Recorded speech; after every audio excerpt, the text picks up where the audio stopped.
So I think we'll set it off. We'll start. Yeah. Start. So, welcome everyone.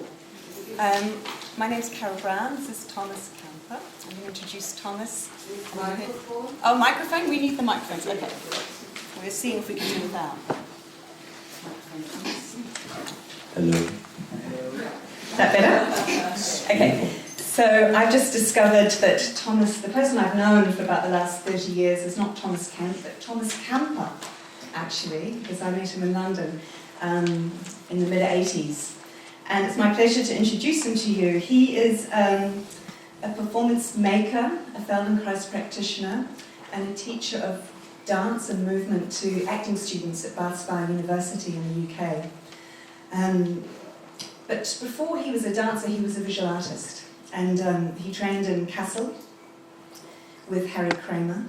He worked in installation and performance art, but then sort of stumbled into dance by going to the wrong room and finding himself in a Laban-based modern dance class. In Newcastle. In Newcastle upon Tyne in the UK. So we're in the UK now, and it's 1982, and he's studying with an ex-Laban teacher. In 1988, Thomas meets Hilda Holger, and it was a kind of transforming experience for him because he works with Hilda for 13 years in her tiny studio in the basement of her house in Camden Town, which is where I met him in 1988. I think we worked out as well a long time ago. Thomas went on to work with luminaries in the UK dance scene, including Liz Agus and Rosie Lee. He's been a member of the Chisholm Hill Dance Space, a radical performance space in the UK, and part of the collective for a number of years. He's also worked extensively in theatre with Julia Pascal, particularly on work that engages Holocaust survivors in telling their stories. And he is a researcher, in particular of somatic informed practice in relation to contemporary practices of dance, and that's what we're going to talk a bit about today. Thomas has a PhD in Feldenkrais method as a choreographic resource for dancers. I think you said that very nicely. I hope I can match up to that. So I'd like to introduce Carol Brown to you. I met her in the 80s, actually. I think we met at Jubilee Hall at one of the release-based experimental sessions in London, in the middle of London. Carol grew up in Dunedin, in the on the South Island of New Zealand, right next to the edge of the ocean. I've been to her house. It's just a climb across the hill in the back where you get to the huge ocean. She studied modern expressive dance from the age of 5 until the age of 21 with Shona Dunlop McTavish in Dunedin. So her early experience of dance is very much shaped through the Bodenwieser legacy, but her artistic involvement in dance and her contributions to the dance field are much broader than the engagement with the Bodenwieser legacy. She's a mother of 2 gorgeous boys. I call them monkeys. She came to London in the mid-80s to do her MA at Surrey University. She was choreographer in residence at the Place Theatre in London for several years, or? For 3 years. For 3 years, and was touring work with her company for 10 years through British Council engagements.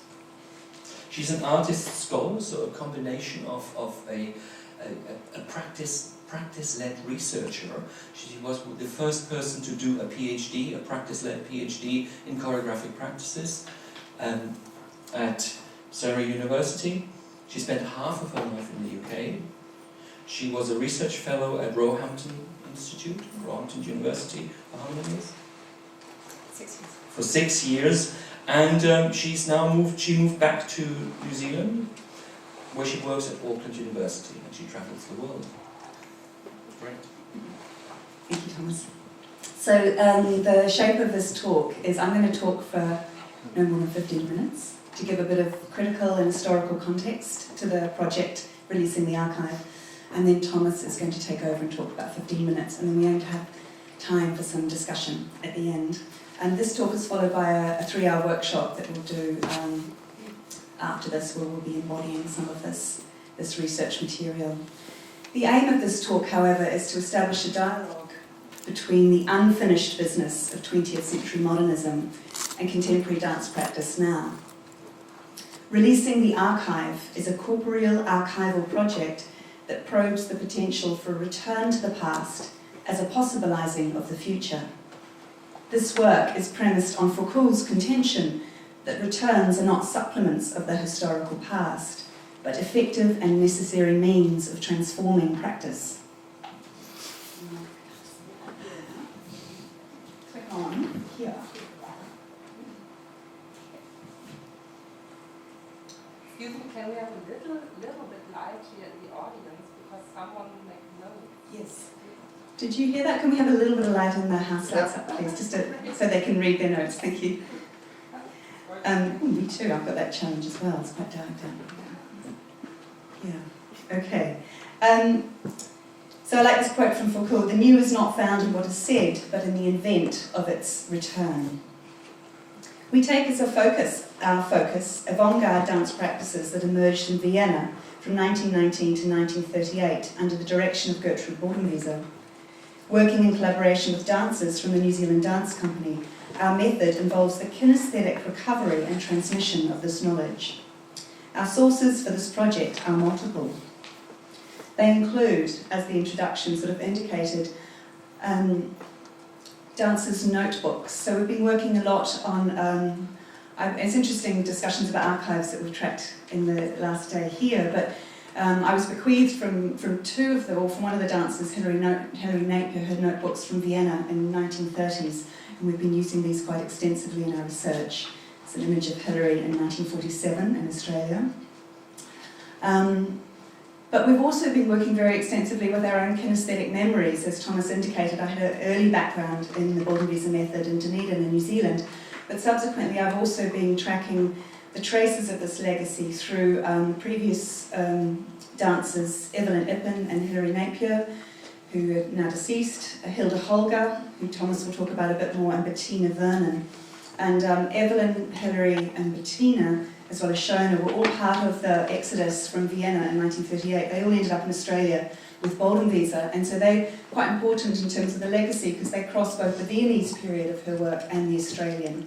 And Shona is now 96, and she's the sole surviving dancer who was part of that exile from Vienna in 1938. So it was kind of quite timely to revisit this legacy. And I spent last year working with an MA student of mine, Natalie Schiller from Vienna, interestingly, who I don't speak German, but who's obviously bilingual. And we've spent a good part of the year cataloguing and going through Shona's archive, which is sitting in her living room. This is what it looks like at the moment, a series of boxes. And when Jochen Roller, who was here, would have visited her, it kind of was catalysed by Jochen's visit, realising that she had all this incredible material, but it wasn't really being cared for beyond her own sort of holding on to it. So this was a sort of way to help Shona to sort of process some of those memories as well. But this is an image, I want to show you this image. It's the image that was in the dance studio when I was learning modern expressive dance in Dunedin. And I always found it rather curious. Here is Shona jumping extraordinarily highly off the ground with this sort of Russian peasant-style costume on, her red boots that she still has in a drawer in her cabinet, and Emmy Tausig doing this incredibly high leg kick on the side. Very much, it's called Russian duo. But in the background is this bucolic Australian gum trees and landscape. So I just wanted to show that to sort of portray this kind of transnational legacy that would kind of cross between Australia and Central Europe and Eastern Europe, and it sort of carries a kind of culture of itself, but it also gets remixed in the Antipodes.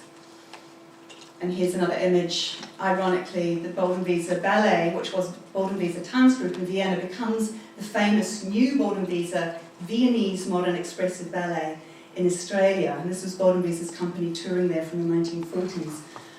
Of course, in the 1940s, you couldn't be Viennese, or you couldn't be Austrian and Jewish, but in Australia, she could still be Viennese. And here's Gertrude Bodenwieser in the early 1900s, 1919, when she's doing her solos. I just wanted to say a little bit about her background. So I'm just going to manage these materials here.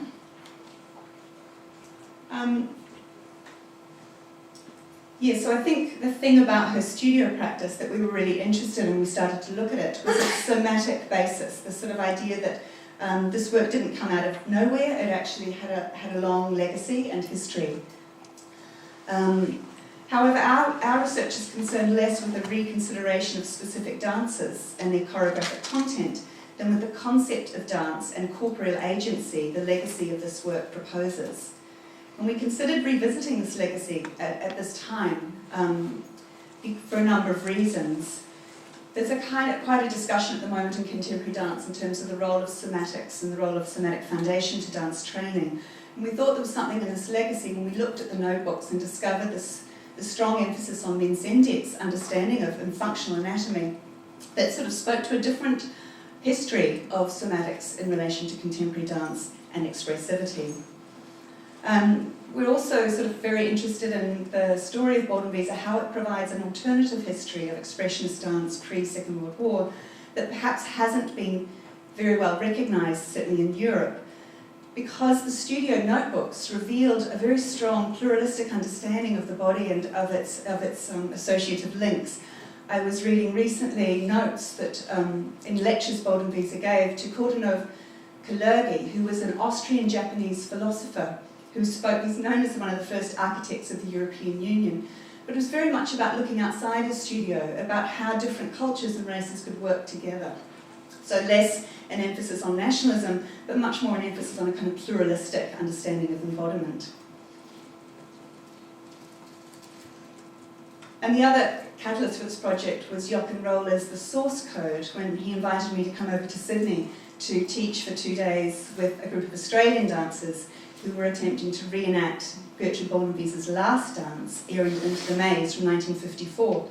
And I think Jochen and I both recognised how difficult and challenging the actual movement forms and the kind of stylisation of the body was for dancers who've got no history of relationship to this method. And I'm just showing you some of the early images from the period before 1938. This is from 1920s, jazz band parody. And this is an image from Bodenwiese's collaboration on a production of Wedekin's Franziska. And interestingly, she was collaborating with Friedrich Kiesler, who developed the idea of dance architecture and the circular stage. So this is a kind of adaptation of that experiment which failed, but then became a kind of modified version of the round stage.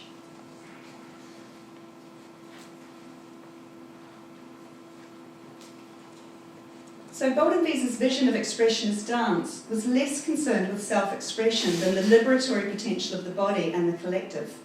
This heterogeneity in her approach is marked in the constitution of the dancers' physicalities, in the way they speak about the work, as well as what they went on to do as artists who had careers in their own right. Images of her work reveal dancers expanding out into the world through circular patterns, figures of 8 and spirals, as well as turning inwardly, folding and encircling around their core and each other through interdependent entanglements. Speaking with the dancers who worked with her in the studio, they talked of the magic feeling in the room. They felt they were part of a creative process, that they were seen as individuals, encouraged to become artists who were intelligent, outward-looking and physically strong, and that there was a strong sense of community between them.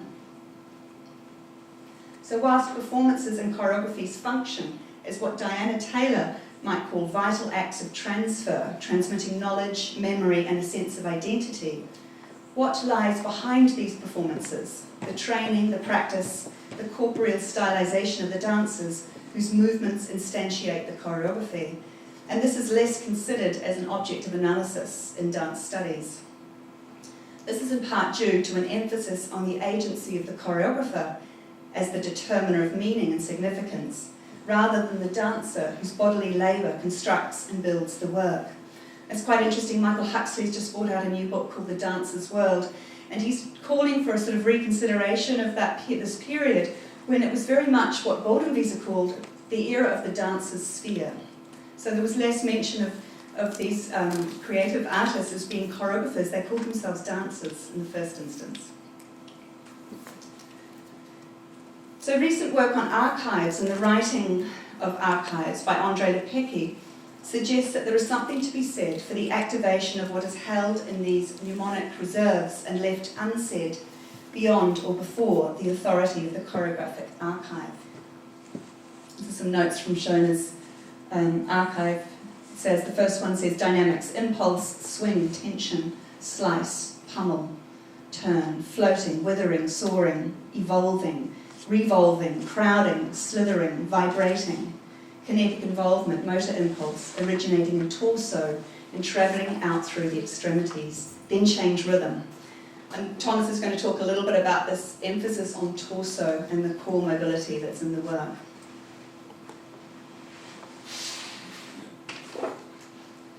Our method situates the archive within an intergenerational, intercorporeal relational field that includes touch, voice, and kinesthetic perception, and that is more concerned with the processual dynamics of what goes on in the dance studio than the outcomes on the stage.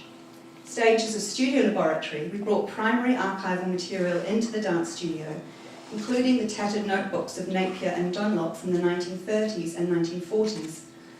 And these were the dancers' own recordings of what was going on in their trainings with Bodenwieser.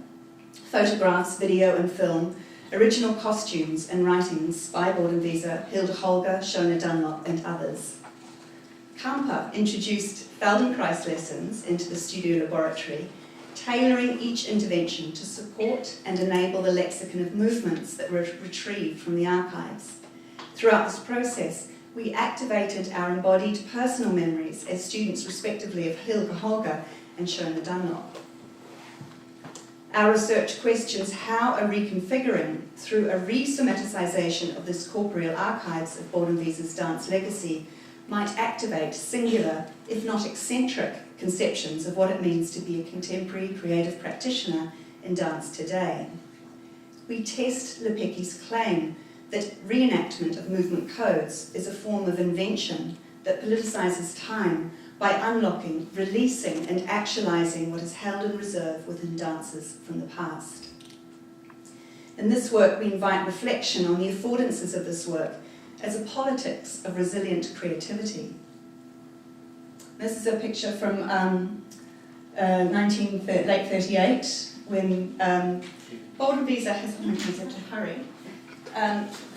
They're on a boat to Colombia. Shona, Hillary, Emi Tarsig, Polga, the other dancer's name. So I'm just going to shift gear a little bit to wrap up. My own body is not so much an archive in this telling, but a host and a medium. For what ghosts the present of this telling of a critical dance legacy is the figure of the refugeed artist of the 1930s. As media streams to us constant images of children, young people and adults on the long walk north, or the perilous boat journey fleeing conflict and destruction in the south, we are reminded of other forced migrations or periods when waves of refugees left their homes, their families, their cultural milieu to live in exile in order to survive. And this is Gertrude on the boat to Colombia with the dancers doing a class on the decks. What haunts the now are the memory of these earlier experiences in the context of a rising tide of fascism in Europe and elsewhere. The Australian government has adopted one of the harshest refugee policies in the world with its offshore detention centres. Refugees are sent to Malaysia or Nauru and not allowed to set foot in Australia. Austria has similarly adopted one of Europe's toughest laws on refugees and is experiencing a rise of far-right politics. To become with a moment of dance history demands that we empathise with the experience of what has been left out and exiled. In turning to black and white images of the past and getting under the skin of them, we are provoked to ask, how does it feel? How do I move in relation to this legacy? What lies behind the image?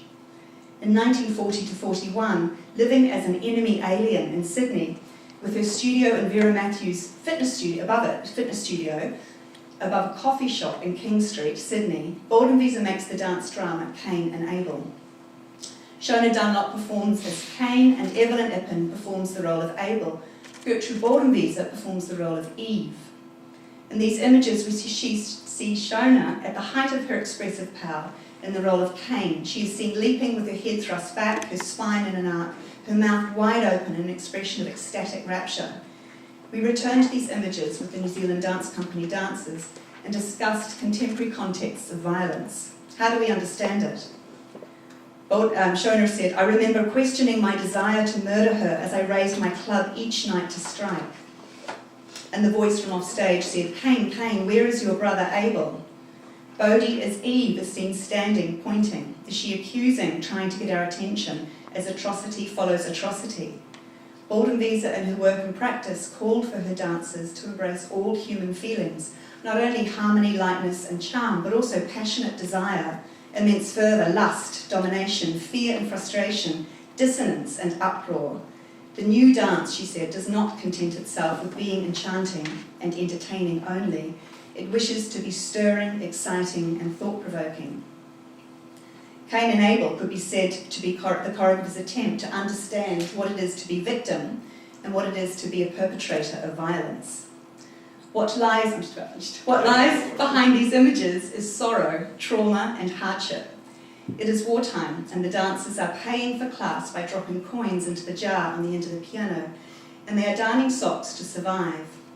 Baldwin-Visa's husband, the theatre director Frederick Rosenthal, has been arrested in France and sent to Auschwitz. Schoner talked about Baldwin-Visa's despair, and I quote, sometimes she was in a very sad state. We would go out for lunch together and I would try to buck her up, but she found the Australian lifestyle very difficult to begin with. But then she got a sense, a coterie of admirers around her, and they began to give her a feeling that she was worth something.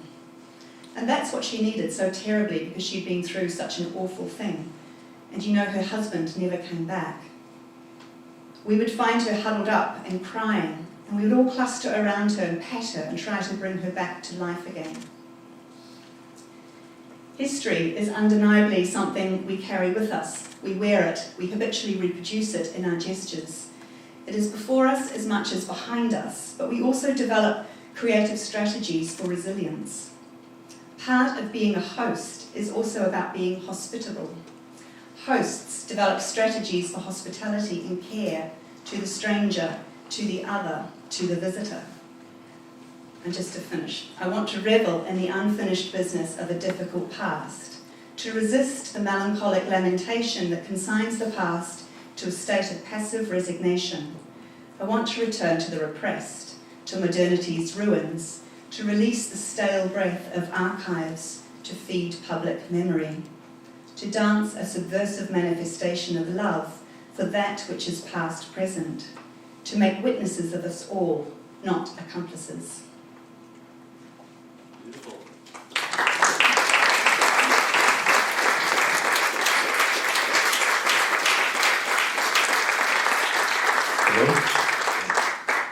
So just need a bit of time to change over. So thank you very much, Carol. That was absolutely wonderful. I don't know how to kind of follow up on that wonderful context. Let's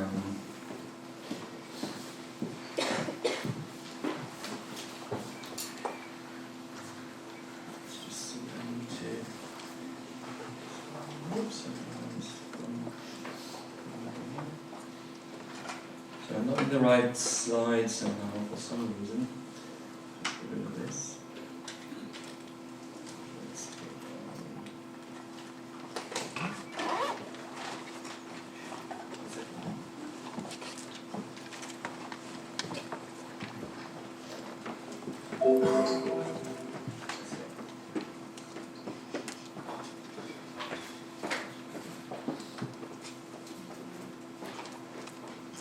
Okay, originally we called this presentation Releasing the Archive, a Clinic for Repair, with the question of whether we can repair a torn culture, a fragmented culture, a difficult culture, a culture of European modern dance. Here is an image of part of the clinic for choreographic repair at the Somatische Akademie in Berlin. We spent 2 weeks with dancers of New Zealand Dance Company, 1 week in New Zealand in December 2015 and 1 week at the Somatische Akademie, where we worked on resomatizing and reactivating Baldwin-Visa's approaches to dance practice. Now, my own German history as a man of a certain generation led me to quite extraordinary encounters over 20 years in the UK. I've worked for 20 years with Pascal Theatre Company, a Jewish theatre company, looking at critical practice, critical theatrical practice on representation of European culture, of ethnicity, of race and gender. I worked for 10 years with a survivor of the Warsaw Ghetto on stage in different productions, as a co-worker, as a co-artist. Here, this project called The Dibuk, which we last performed in New York in 2010. I worked for 20 years for and with Holocaust survivors. The last project I did was an immersive project for predominantly children of Holocaust survivors who are now in their 90s. The project The Secret Listeners was staged at Trent Park in London, a country house which hosted 400 generals and officers who were there interned for 4 or 5 years, and all of them were bugged 24 hours a day. And the transcripts were released recently, and we made a site-specific, immersive, intercultural and intergenerational performance where young people were performing for an older generations the stories emerging from the period of the Second World War. That's part of my own cultural context of working in the UK, and I see this artwork as part of activities which Laure Gilbert called as acts between remembering and forgetting. So my own personal interest in the work of Gertrud Bodenwieser, which I've experienced through the work of Hilde Holger, is a work of reactivating and a kind of regenerating, a repopulating of that what was called degenerate or entarted, a repopulating, a revitalizing.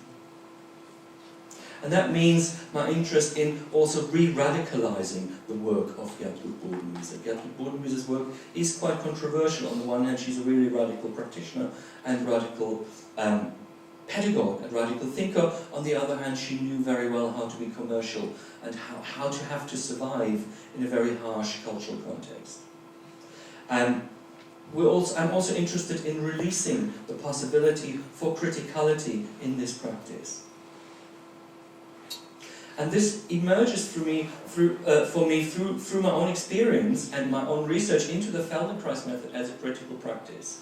We've used in this process the Feldenkrais method as a process of revitalizing and resomatizing through organic learning processes.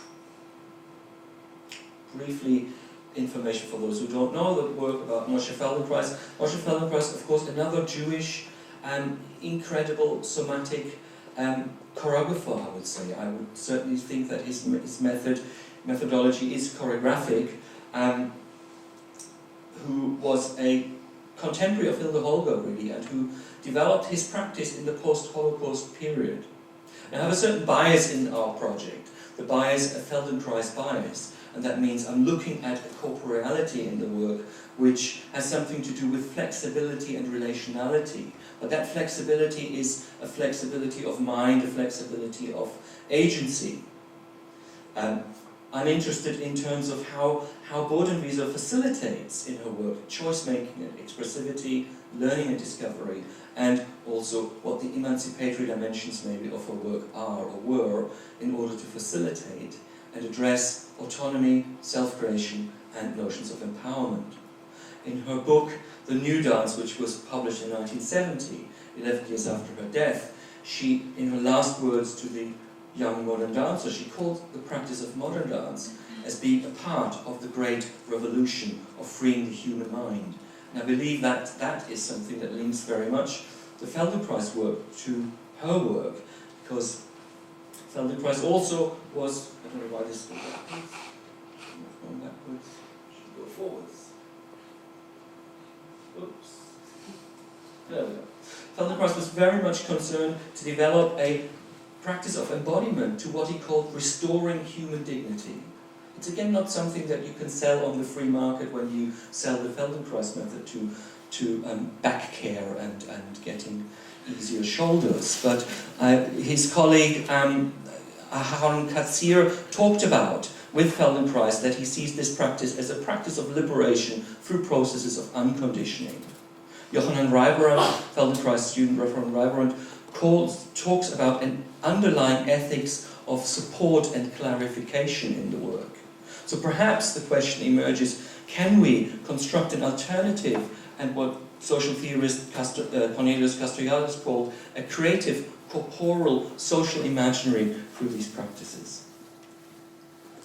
And just to sum up, a few Feldenkrais strategies that we used in the processes. We used Feldenkrais as a preparatory practice, as modes of intervention in transmission processes and creative processes, as tools, as kinesthetic tuning scores which lead into improvisational practice, and the layering of the non-corrective ethos of what Feldenkrais called induction and Socratic inquiry as a practice of embodied questioning or even a choreographic questioning into a making process. So I want to introduce you to the woman I worked with for 13 years, Hilde Holger on the right, in a very strange costume here, which looks a little bit like a bondage costume from Schwelle 7 in Berlin. Hilde Holger on the right with her colleague Liesel Rinaldini in a dance which we thought was called eccentric dance, but it can't be because eccentric dance was choreographed in 1931. Hilde left Bodenwieser Company in 1926. Hilde Holger was a dance star in the 1920s in Vienna, in the 1930s, here with some masks of the Golem, a Javanese dance after 1926. But Hilde had to leave Austria in 1939 to go to India. She was one of the pioneers of modern dance in India. And here we're seeing her in her school applying the kind of modernist gymnastics, somatic approaches which underpinned her work, Bodenwieser's work, in her studio in India, with Parsi students engaging with her training for amateurs and professionals. Hilde moved to London in 1948. In the last 10 years of Hilde's life, me and several colleagues gathered a group of younger dance artists around her to conserve her work, or we went regular to her class. She would call me at 8:30 in the morning on a Saturday. I want you to come to class! And I'd have to be there at 10 o'clock when I didn't really want to go into this little studio. But we went for her. We went for her. We didn't go necessarily for the dance training, but we went because it was an extraordinary experience to study with a person and to be with a person who'd been a radical choreographer for 75 years. And studying with her also meant taking Hilde out into town, maybe to the Tate Modern, or maybe shopping for the panty liners, or maybe going with her to see a Buto performance by Kazuo Ono. I'll show you a little video clip, if it works, of her school of contemporary dance in a Brechtian writing.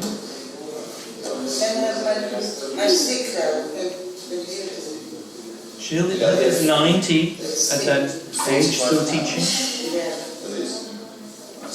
How long did you sleep after that or something? 3 hours. Wow. I'm Hilde Holger, a creative cripple. Creative cripple. And we see the basic Bodenwieser bar work. Some of the aspects of the Bodenwieser bar work that Bodenwieser developed. Rather disembodied. None of us knowing what we're doing from a somatic point of view. Just going through the forms.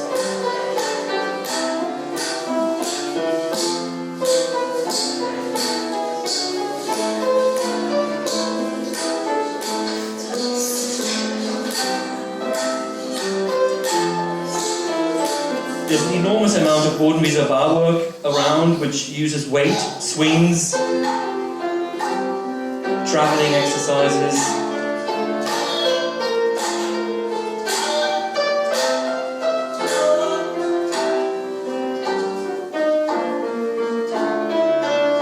And figures of 8.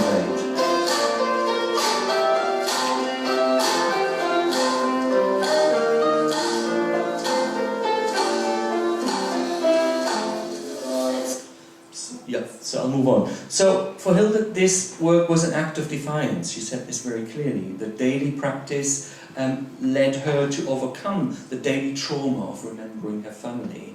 And for her, it was a clear statement that these little improvisations, the little embodied practices that she engaged with, were an act of defiance against Hitler. Hitler died. She was still choreographing. We've used some of the material of Hilde's archive. There's quite an extensive Hilde Holger archive where we used writings by Hilde. Here's some writings about Bodenwieser. Hilde was very intimate in her friendship with Bodenwieser. Here's a letter of Bodenwieser to Hilde Holger from a ship in 1949 to South Africa. She talks about the watering down of ballet, of modern dance. Unsere Art von Tanz hat noch keinen Boden in britischen Ländern gefunden. Nur in dem verwässerten Raum, wie das klassische Ballett den modernen Tanz bringt, wird er akzeptiert. Darüber konnte man Bände schreiben, aber ich höre lieber auf, über dieses Thema zu schreiben. Ich habe ein schönes Buch über Gordon Gray gelesen. Eleanor Duse schreibt an ihn, to say in the art of the theatre, a plague would first have to kill all the actors and the actresses.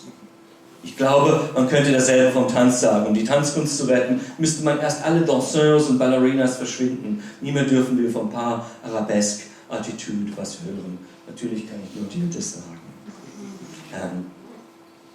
So just briefly, we looked quite a lot into kind of deconstructing the corporealities in the Bodenwieser approach that we remembered and that we could reconnect. There's a great emphasis on what I would call core mobility, core initiation, and polycentricity in the work. There's a multi-directional, three-dimensional use of the torso that she kind of demands or encourages, and the use of the head as a limb. Sequentiality, or what Feldenkrais would call differentiation and free flow, are also prioritized movement qualities that to facilitate learning to go beyond that. Perhaps this is close to what Feldenkrais called acture, a readiness to move into any direction. And certainly we will find a culture of the pelvis and the hip joint in her work. So Bodenwieser confirms this. The body has to speak through all its parts. The torso is being given the melody of the composition. We find this information again and again here. Again, an excerpt from archive material from Shona Dunlop, motor impulse originating in the torso, this core initiation. Most literature, in fact all literature about Bodenwieser state her influences as François Delsarte, Jacques Dalcroze and Rudolf Laban, here kind of Laban, early Laban space forms that she used a lot. But what is totally written out of history is the influence of Bess Mensendijk on her practice. She says Mensendijk was one of the four influences on her.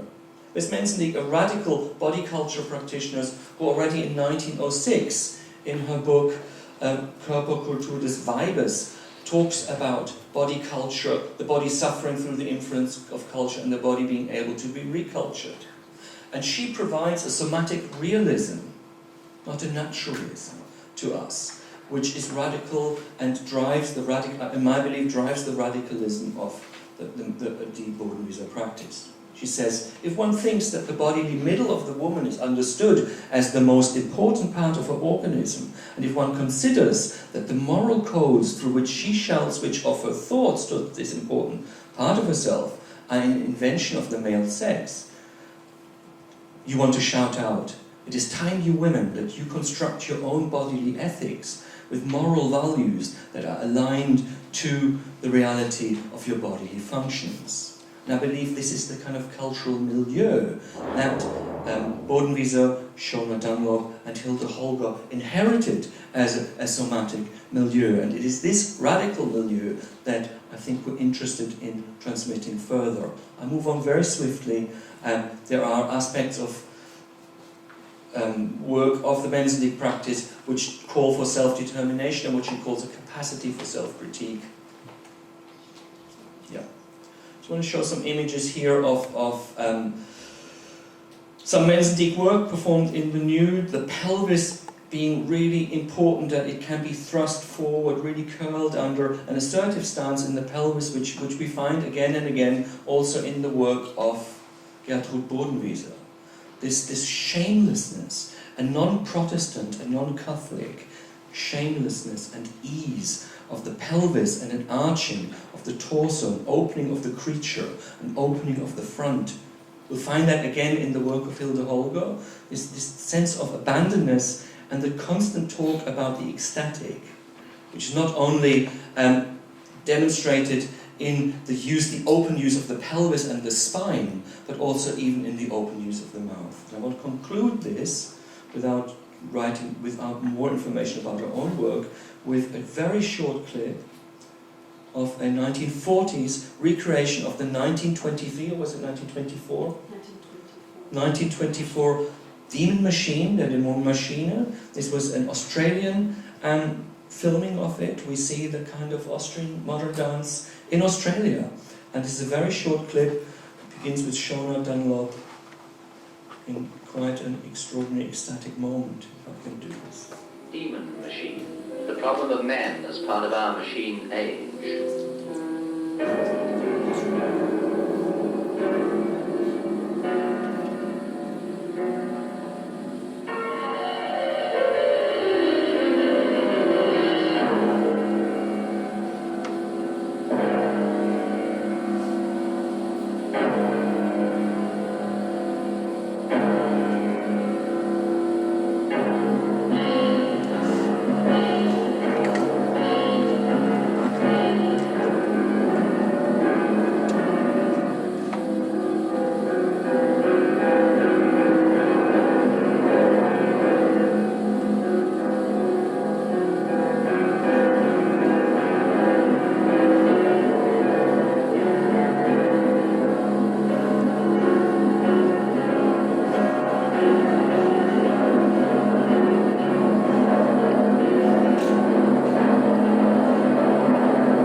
Whoops, just leave this information alone. Whoops.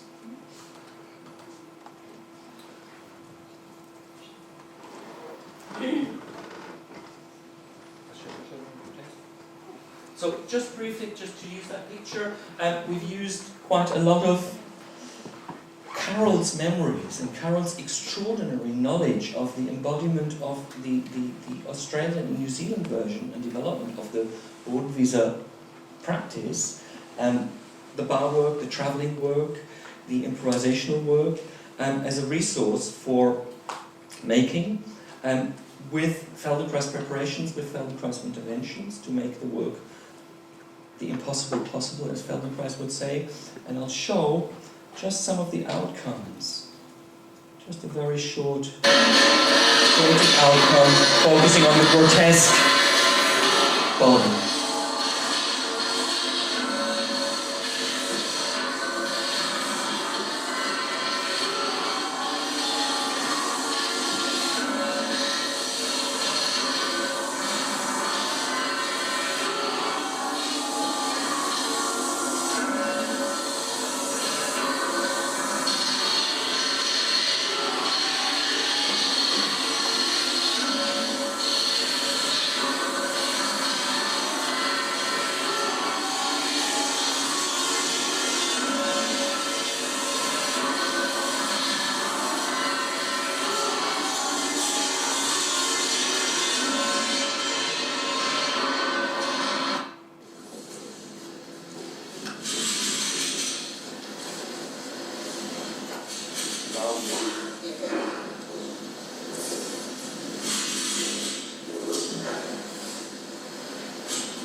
So we'll finish it with that image. Thank you very much.